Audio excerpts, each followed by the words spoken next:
How can we reduce the risk of disordered eating and eating disorders in our dance studios? I'm Rachel Fine, registered dietitian nutritionist and founder of To The Point Nutrition. A dancer's performance is a direct result of hard work and motivation. So where does food fit into this? There's a lot of myths and a ton of antiquated ideals, and I'm here to dispel those. Hi dancers, teachers, parents, Rachel Fine here. Today I'm back to tackle a really important topic. It's also a sensitive one.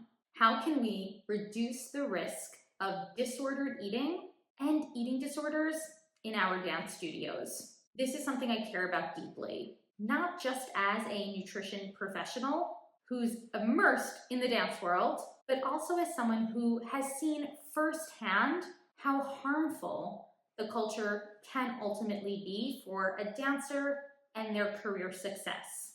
Before we dive in, make sure to hit subscribe so you're first to know when new content posts. You can also find me on Instagram at To The Point Nutrition, where I share daily tips and advice for dancers, educators, and parents alike. Also, what we cover here today has already been unraveled in a blog post. I'll share that link in the show notes because I highly encourage you check it out. So why does this conversation matter? Unfortunately, disordered eating is all too common among our dancers. In fact, dancers are 3 times more likely when compared to the general population to develop disordered eating or an eating disorder. And what makes this so challenging is that it's not always so obvious when a dancer is struggling. Disordered eating often hides behind healthy or clean eating practices, both of which are super trendy and exaggerate a lot of what could otherwise be helpful behaviors like meal planning or learning how to choose nutrient-dense foods. Sometimes it shows up as the dancer who's constantly cutting major food groups or believing they might have an allergy or an intolerance to a certain food without getting a proper medical assessment. It can also show up as a dancer constantly forgetting to pack snacks in their day, skipping full meals, or feeling super guilty about everything that they're eating. Now, the dance environment, it can either contribute to this risk, or if we do the work, it can help to reduce them. The goal, well, my goal as a dietitian for dancers, is to help create spaces where dancers feel safe and reassured to nourish their bodies consistently and adequately. It's also important to promote spaces where dancers shouldn't feel doubtful or shameful of how their body looks, whether that's their size, their shape, or their body weight. And it means making space for these dancers to practice supportive behaviors, like taking snack breaks, drinking water in the studios, taking a rest day if needed. All of these behaviors are what ultimately help us to build healthy dancers, and bringing awareness to your studio will help to shift the culture at large. So now let's dive into how exactly this is going to play out. One of the most important steps that we can take is eliminating harmful body comments. This means no more compliments about weight loss, no more comparing bodies, no more casual remarks like, "You look really lean today," or "You really slimmed down." Even when these comments are coming from a good place or meant to be kind, they can really impose a lot of damage. How about instead we shift the conversation away from body weight, shape, and size, and rather to artistry, to technique. Compliment their energy, compliment their hard work, their determination, their technical improvement since the last time you worked with them. There are so many ways to celebrate dancers that have nothing to do with their body's weight, shape, or size.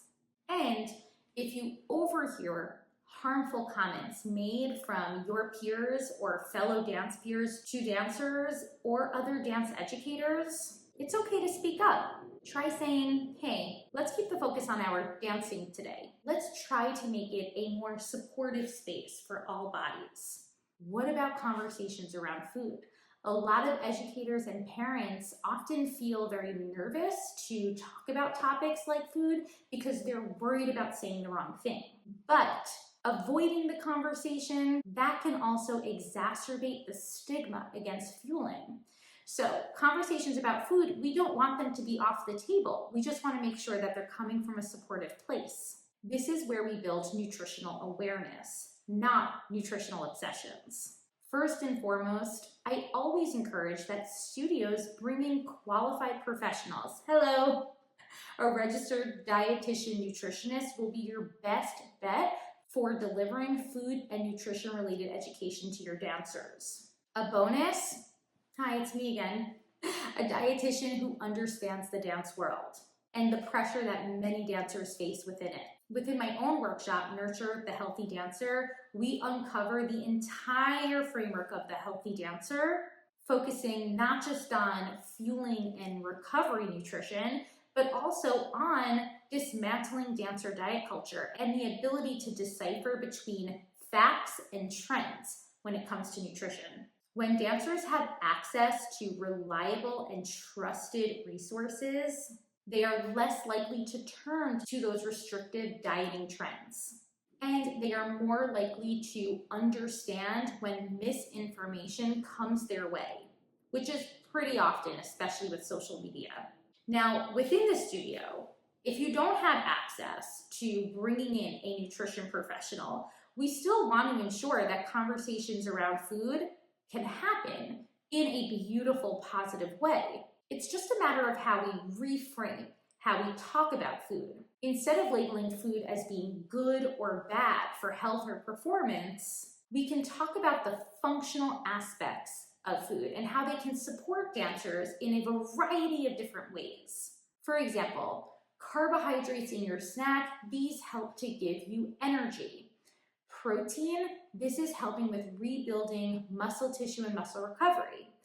Foods rich in fat, these are also beneficial for dancers. They're helping with hormonal balance and they're allowing your dancers to feel satisfied and content between their classes and rehearsals.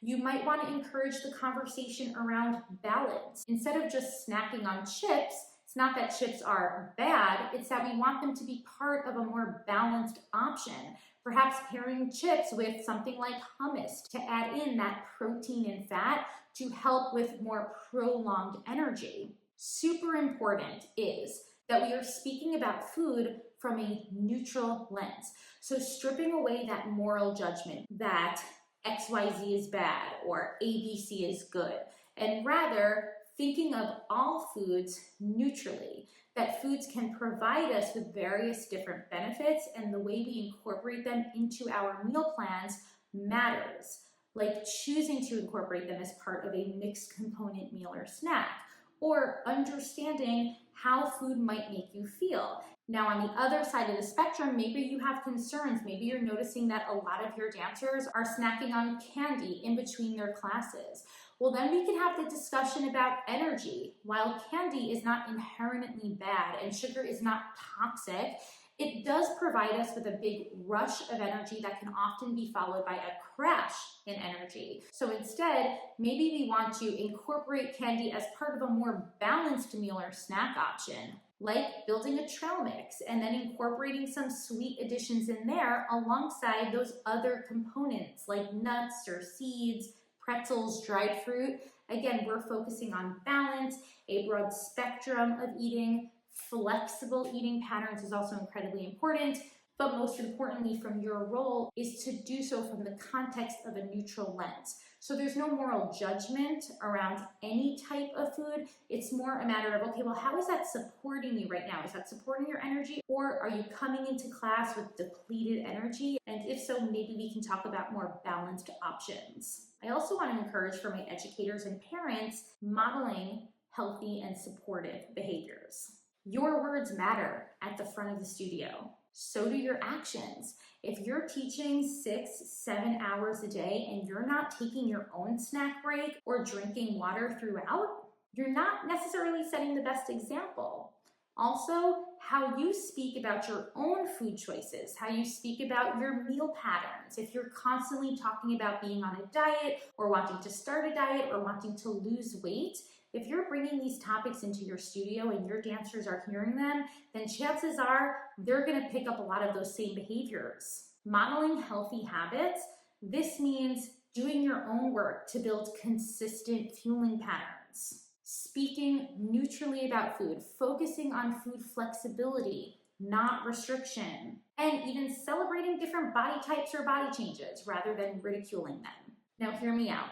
It's okay to not have all of the answers. I know what I'm covering in today's episode is a pretty large topic that can still leave a lot of educators and parents nervous to bring up these types of conversations. If there's one takeaway you get from this, it's to not necessarily take these conversations off the table, but try to come at them with a neutral lens or refer to trusted resources like myself and give your dancers those valuable touch points so that when they're having questions, they know who they can speak to about it.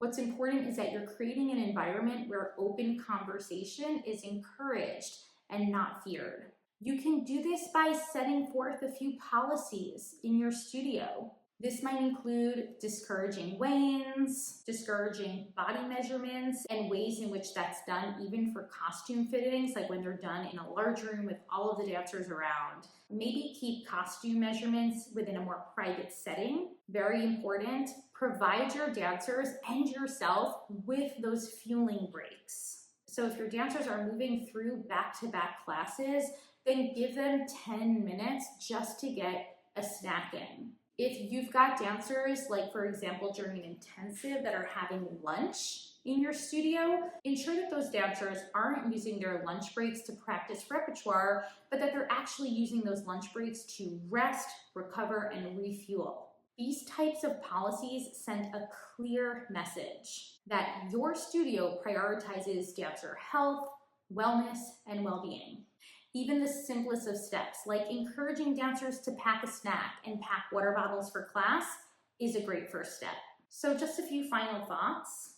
The dance world is evolving, and I highly encourage you jump on the train with us. When we create safer studio spaces, we help dancers not only flourish technically, but also we help them to build self-trust, resilience, boundaries, and a self-narrative that's going to take them well beyond their years as a dancer. Thank you so much for joining me today. As I mentioned earlier, I dive deeper into this topic on my blog. I also share many resources that educators and parents alike can utilize for their dancers.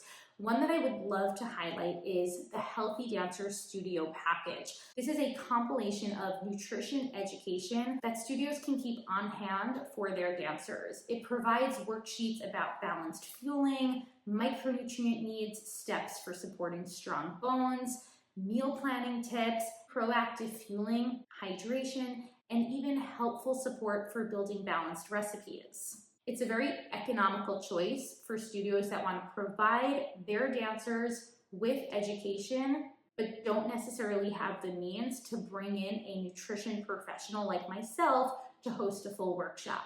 I will share the Healthy Dancer Studio package link in the show notes. Highly encourage you to check it out because once you download it, it gives you full rights to utilize that education, print it out, give it to your dancers as a booklet at the start of the year, or leave it on the front desk so that dancers can take them while they're hanging out and read them together. Also, if you haven't already, subscribe so you're first to know when I share new content, and find me on Instagram at @ToThePointNutrition, where I share more topics just like this one to help support you, whether you're a dancer or you're at the front of the classroom as an educator or behind the scenes as a parent. Together, we are going to help this new generation of dancers not just survive, but actually thrive for the long run. Until next time, I'll talk to you soon.